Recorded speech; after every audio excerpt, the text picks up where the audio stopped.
আসসালামু আলাইকুম। Davidson gastroenterology কোর্সের 4 নম্বর ক্লাসে সবাইকে স্বাগতম। আমি তামান্না। আজকে বলবো পেপটিক আলসার ডিজিজ নিয়ে। আজকের ক্লাসে থাকবে introduction of peptic ulcer disease, pathophysiology, causes of gastritis, clinical features, investigations and management of peptic ulcer disease. Peptic আলসারের কমন লোকেশন হলো স্টোমাক অর ডিউডেনাম।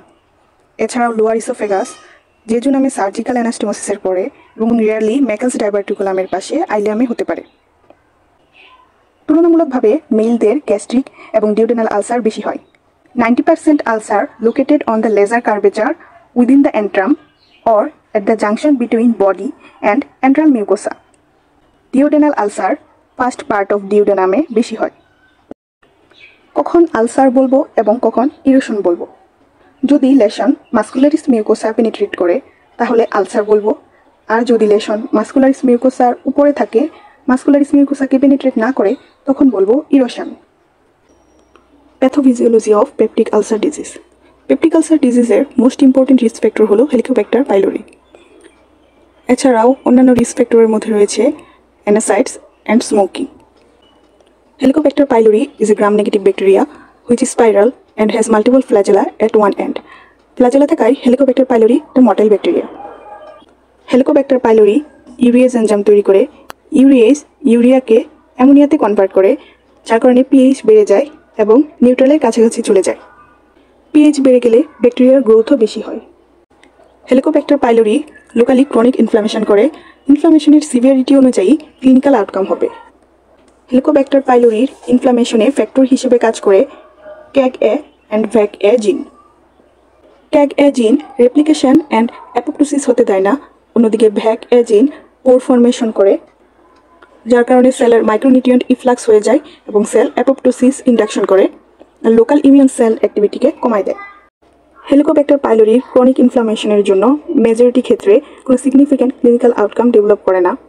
10% কেসে হাইপারগ্যাস্ট্রিনেমিয়া ডেভেলপ করে, এতে প্যারাইটাল সেলের অ্যাসিড সিক্রেশন বেড়ে যায়। Exaggerated acid secretion leads to duodenal ulceration. অল্প কিছু ক্ষেত্রে গ্যাস্ট্রিক অ্যাট্রফি অ্যান্ড হাইপোক্লোরহাইড্রিয়া ডেভেলপ করে। হাইপোক্লোরহাইড্রিয়ার জন্য অন্যান্য ব্যাকটেরিয়ার প্রলিফারেশন বেড়ে যায়, এতে ক্রনিক ইনফ্লামেশনও বেড়ে যায়। এই প্যাথোজেনেসিসে গ্যাস্ট্রিক ক্যান্সার ডেভেলপ করার চান্স অনেক বেশি। Helicobacter pylori host factor means inflammatory mediators and other environmental factor like aniside and smoking.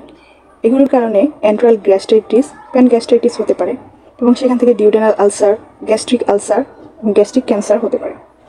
Common causes of গ্যাস্ট্রাইটিসকে আমরা অ্যাকিউট গ্যাস্ট্রাইটিস অ্যান্ড ক্রনিক গ্যাস্ট্রাইটিসে ভাগ করতে পারি। ক্রনিক গ্যাস্ট্রাইটিসকে আবার chronic non specific gastritis and chronic specific গ্যাস্ট্রাইটিসে ভাগ করতে পারি। Acute gastritis erosive and haemorrhagic হতে পারে। এর মধ্যে ইম্পর্টেন্ট হলো aspirin, NSAIDs and Helicobacter pylori. এছাড়া অ্যালকোহল এবং কিছু ড্রাগ প্রিপারেশন যেমন আয়রন প্রিপারেশনের জন্য গ্যাস্ট্রাইটিস হতে পারে।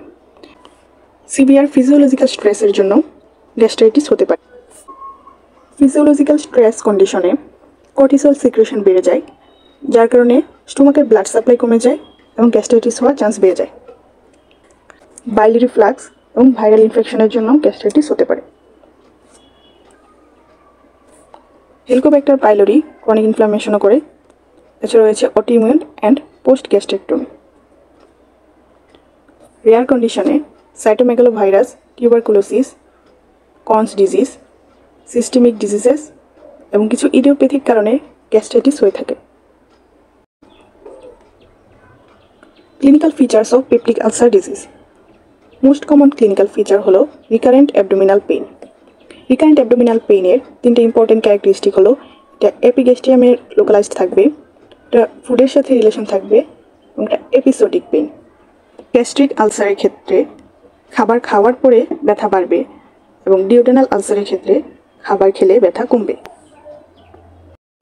কিছু কিছু পেশেন্টে অ্যানোরেক্সিয়া, নসিয়া এবং আর্লি স্যাটাইটি আফটার মিলের মতো সিমটম দেখা দিতে পারে এবং রেয়ার ক্ষেত্রে অ্যানিমিয়া, হেমাটেমেসিস এবং পারফোরেশন নিয়ে আসতে পারে।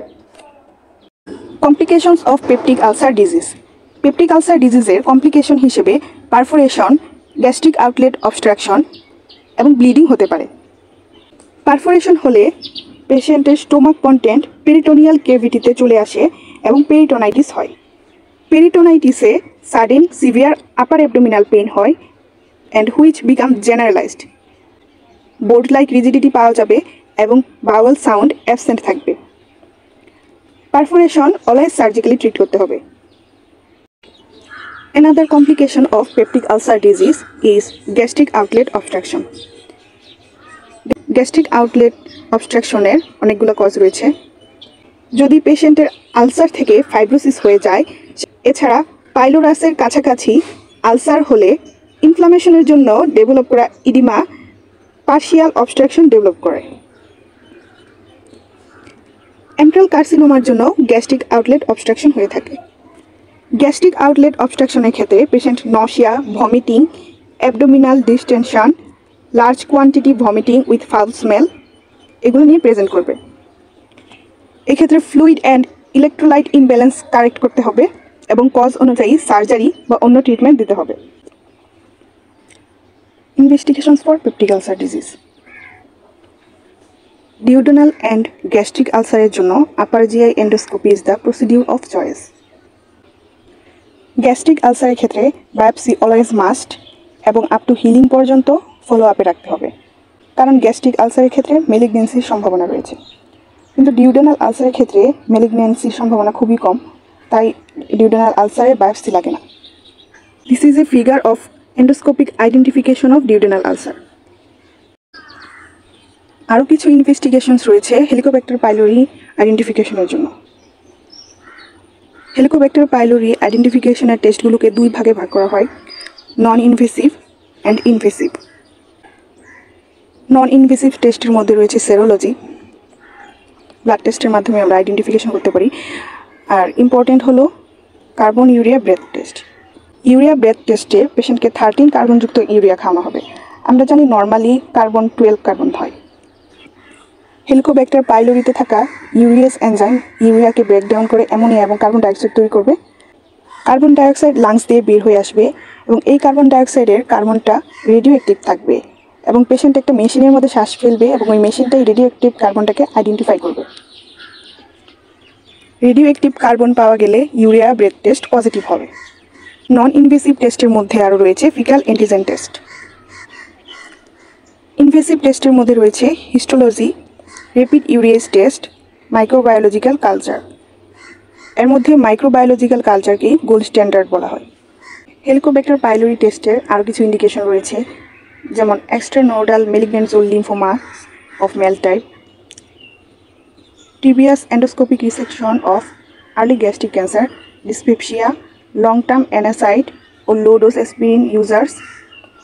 এক্সট্রা গ্যাস্ট্রিক ডিসঅর্ডারের মধ্যে রয়েছে idiopathic thrombocytopenic purpura, unexplained iron deficiency anemia and unexplained vitamin B12 deficiency. Gastroesophageal reflux disease, Helicobacter pylori test not indicated. Management of peptic ulcer disease. ম্যানেজমেন্টের মূল উদ্দেশ্য হলো সিমটম রিলিভ করা, হিলিং ইনডিউস করা, recurrence prevent করা। Helicobacter pylori ইরাডিকেশনের জন্য primarily triple therapy দেওয়া হয়, অর্থাৎ একটা প্রোটন পাম্প ইনহিবিটর এবং 2টা অ্যান্টিবায়োটিক দিব। অ্যান্টিবায়োটিক অ্যামোক্সিসিলিন, ক্লেরিথ্রোমাইসিন এবং মেট্রোনিডাজল থেকে যে কোনো 2টা দিব for at least 7 days। High dose daily 2বার প্রোটন পাম্প ইনহিবিটর এবং ডোজ 10 থেকে 14 দিন এক্সটেন্ড করলে এফিকেসি বাড়ে। এবং সাকসেসফুল হেলিকোব্যাক্টার পাইলোরি ইরাডিকেশনের পর কোনো মেইনটেনেন্স ট্রিটমেন্টের প্রয়োজন হয় না। ট্রিপল থেরাপিতে একাধিক ড্রাগ ইউজ করায় এর সাইড ইফেক্টও বেশি। কমন সাইড ইফেক্টগুলো হলো diarrhoea, nausea, vomiting, abdominal cramps. এছাড়াও হেডেক, র্যাশ হতে পারে। জেনারেল মেজার হিসেবে সিগারেট স্মোকিং, অ্যাসপিরিন এবং অ্যানাসাইড অ্যাভয়েড করতে হবে। হেলিকোব্যাক্টার পাইলোরি ইরাডিকেশন সাকসেসফুল হলে কোনো মেইনটেনেন্স ট্রিটমেন্টের প্রয়োজন হয় না। ড্রাগ থেরাপি কাজ না করলে রেয়ারলি সার্জিক্যাল ট্রিটমেন্ট লাগবে, যেমন পারফোরেশন হলে অথবা হেমোরেজ হলে। পেপটিক আলসার ডিজিজের সাথে যদি gastric outlet obstruction, persistent ulcer, recurrent ulcer থাকে, সেক্ষেত্রেও সার্জারির প্রয়োজন হতে পারে। পারফোরেশন এবং হেমোরেজের ক্ষেত্রে ইমার্জেন্সি সার্জারির প্রয়োজন। সার্জারি হিসেবে মূলত গ্যাস্ট্রিক রিসেকশন অর ভ্যাগোটমি করা হয়। গ্যাস্ট্রিক রিসেকশন অর ভ্যাগোটমির বেশ কিছু কমপ্লিকেশনস রয়েছে, যেমন ডাম্পিং। দুই ধরনের ডাম্পিং সিনড্রোম রয়েছে, early and let. Early dumping is more common এবং এটা খাবার 30 মিনিটের মধ্যে ঘটে।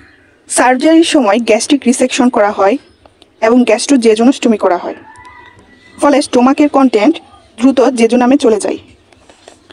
ফলে স্মল ইন্টেস্টাইনে হঠাৎ অনেক খাবার চলে আসে এবং যার কারণে ডিস্টেনশন অফ স্মল ইন্টেস্টাইন হয়, ফ্লুইড সিক্রেশন বেড়ে যায়, অ্যাবডোমিনাল ডিসকমফোর্ট এবং ডায়রিয়া হয়।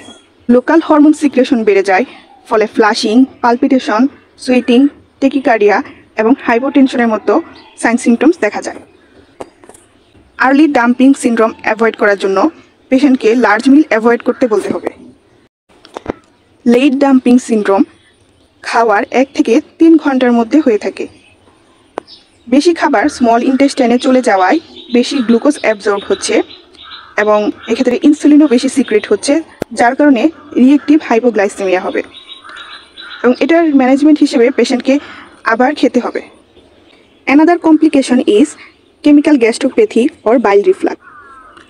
গ্যাস্ট্রিক রিসেকশন অর ভ্যাগোটমির জন্য পাইলোরিক স্ফিংক্টার আগের মতো কাজ করতে পারে না, ফলে ডিউডেনাম থেকে বাইল স্টোমাকে রিফ্লাক্স করে এবং ক্রনিক গ্যাস্ট্রোপ্যাথি করে। Diarrhoea and maldigestion are common complication of surgery. এক্ষেত্রে codeine phosphate or loperamide helpful. সার্জারির পর স্টোমাকের ধারণ ক্ষমতা কমে যায়, তাই ইনটেকও রিডিউসড হয়। ডায়রিয়া, মাইল্ড স্টিয়াটোরিয়ার জন্য ওয়েট লস হয়। Iron deficiency is the most common cause of anaemia in case of surgery. Folic acid and vitamin B12 deficiency are less frequent cause of anemia. সার্জারির পর ক্যালসিয়াম এবং vitamin D ম্যালঅ্যাবজর্পশনের জন্য osteoporosis এবং osteomalacia হতে পারে। Gastric cancer is also a complication of gastric resection or vagotomy. And now a brief discussion about Zollinger-Ellison syndrome. Zollinger-Ellison syndrome gastric acid hypersecretion এবং severe peptic ulceration হবে due to gastrin secreting neuroendocrine tumor or gastrinoma. এই ক্ষেত্রে pancreatic head অথবা proximal duodenal ওয়ালে tumour থাকে এবং যার কারণে এক্সেসিভ গ্যাস্ট্রিন সিক্রেশনের জন্য প্যারাটাল সেল মাস 3 থেকে 6 গুণ বেড়ে যাবে এবং অ্যাসিড সিক্রেশনও বেড়ে যাবে। এত বেশি অ্যাসিড তৈরি হয় যে সেটা আপার স্মল ইন্টেস্টাইনে চলে যায় এবং পিএইচ 2 or আরও কমিয়ে দেয় এবং যার কারণে প্যানক্রিয়াটিক লাইপেজ ইনঅ্যাক্টিভেটেড হয়ে যায় এবং বাইল অ্যাসিড প্রেসিপিটেশন হয়। Clinical features of জলিঞ্জার-এলিসন syndrome. এক্ষেত্রে পেশেন্টের সিভিয়ার এবং শর্ট একটা হিস্ট্রি থাকবে। আনইউজুয়াল সাইটে মাল্টিপল পেপটিক আলসার পাওয়া যাবে এবং আলসার থেরাপিতে পোর রেসপন্স থাকবে। ব্লিডিং অ্যান্ড পারফোরেশন থাকতে পারে এবং পেশেন্ট ডায়রিয়া নিয়েও আসতে পারে। ইনভেস্টিগেশনের জন্য সেরাম গ্যাস্ট্রিন লেভেল চেক করব, কারণ সেরাম গ্যাস্ট্রিন লেভেল গ্রসলি এলিভেটেড হয়ে যায়। নর্মালি সিক্রেটিন গ্যাস্ট্রিনকে ইনহিবিট করে, কিন্তু গ্যাস্ট্রিনোমার ক্ষেত্রে সিক্রেটিন দিলে গ্যাস্ট্রিন সিক্রেশন আরও বেড়ে যাবে, অর্থাৎ এক্ষেত্রে আমরা paradoxical and dramatic increasing gastrin পাবো। ম্যানেজমেন্ট হিসেবে আমরা টিউমার রিসেকশন করতে পারি, high dose proton pump inhibitor এবং সোমাটোস্টেটিন অ্যানালগ দিতে পারি। That's all about peptic ulcer disease. ধন্যবাদ সবাইকে।